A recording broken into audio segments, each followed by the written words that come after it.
Father Meninger, what does the monastic tradition have to teach pastors and leaders for today? I don't think the monastic tradition has anything to teach that Jesus didn't already clearly teach.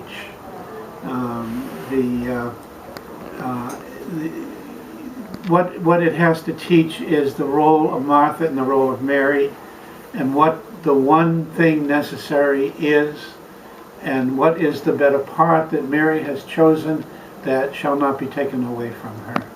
And obviously, of course, there's no such thing as a pure monastic tradition. There's no such thing as a pure Mary or a pure Martha. We're all combinations. But that aspect of us, the monastic side of us, is that side which is oriented toward God in love as the one thing necessary, and everything else is seen as subordinated to it.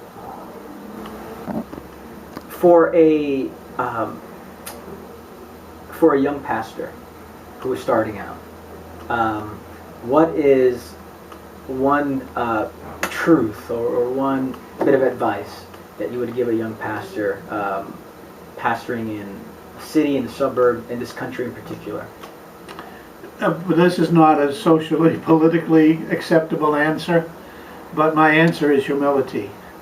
And humility, understand truly as what it is, not pretending you're less than you are. That isn't humility, that's deceit. But humility is knowing the truth about yourself. And it's only when you know the truth about yourself, or you're striving to know the truth about yourself, that you can know the truth about God. Humility is self-knowledge, and self-knowledge is foundational to knowledge of God. You can't have one without the other.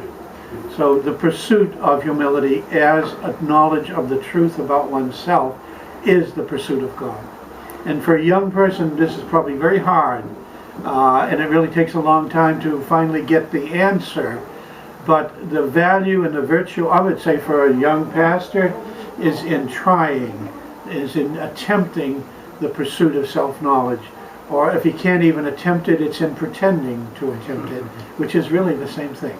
Father, what would you say to most of us pastors have been trained in a model of leading a church that's more of a CEO model? We're going to grow a large church with large numbers. We feel this pressure to perform and easily compare ourselves to others, and we're learning some of the best leadership practices in the world.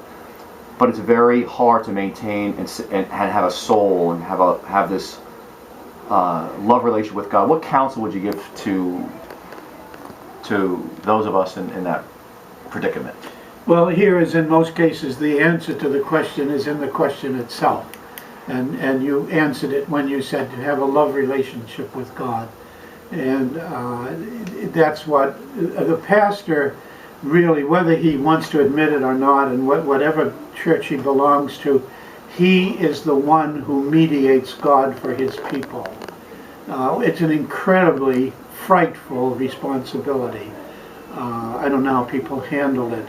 But he has to mediate God, and he can only do that through his love of God.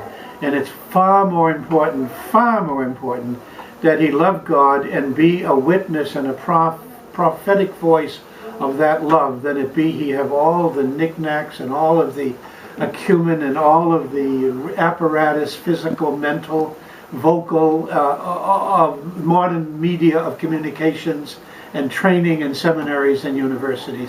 Far, far more important is that he be tried, not that he be, but that he try to be a truly loving human being before God and before the people he serves.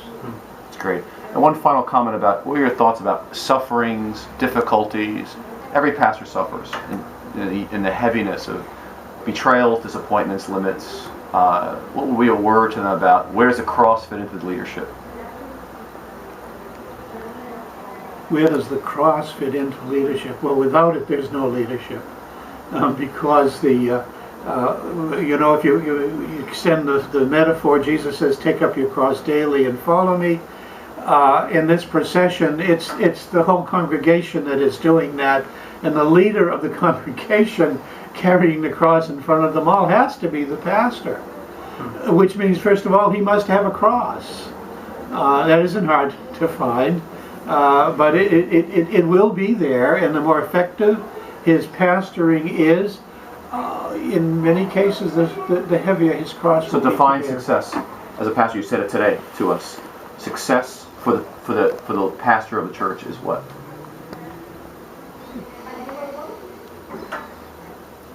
It's the same as it is for anybody.